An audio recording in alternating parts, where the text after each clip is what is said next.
Swami Vivekananda ji, who said that the only way to truly know something is through the direct experience of it. Yes, exactly.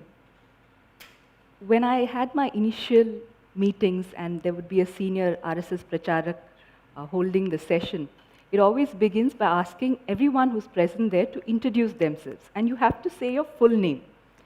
So every time I would say Sinu Joseph, I would assume and wait, okay, now there's going to be that jibe about conversion or some remark like that. I would just hold my breath and wait for it. But I was always taken aback and really surprised that they would throw in stories from the Bible. Yeah. They would tell me incidents of what Jesus did. These things would be added into the conversation and addressed in a very general manner. And even when I met people on a one-on-one basis and they would understand my work in the social space, without any hesitation, they would remark, oh, you come from a Christian background, they do a lot of charity. Maybe that's where you learned it from. And it's funny because I did not learn charity. I learned seva, and I learned that from the RSS. And seva does not mean that you do someone a favor. It means that you thank them for the opportunity to serve them.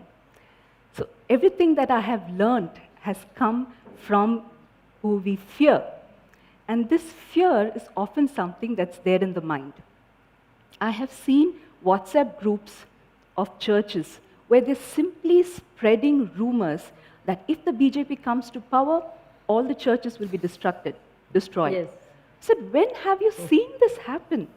Do you have any concrete evidence of this having happened? Have you ever made that effort to go out there and meet these people who you are so fearful about? When I was working once with Vanavasi Kalyan Ashram, and there are so many organizations that we would not even know the names of. They do amazing work in a place called Dandeli, a hilly area, a tribal area.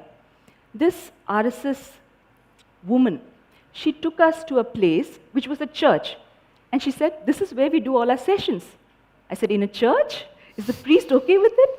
She said, yes, there are no other houses nearby, and we are perfectly fine with it. When the church does its masses, they do it.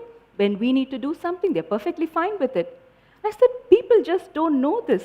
Because those who are living with this fear never step out and go and meet the others, as Madam just spoke. So I think that effort has to be made. It happened for me by chance, and I'm so grateful for it.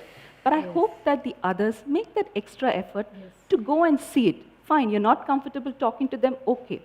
There are so many seva activities that they do. Enroll in one of them. Go and see how they work, the effort that they put in. They live with bare minimum. They carry nothing on them. The women work so tirelessly, walking on foot, hardly with any amount, just to serve people.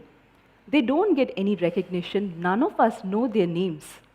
And that is something we really need to see in order to understand.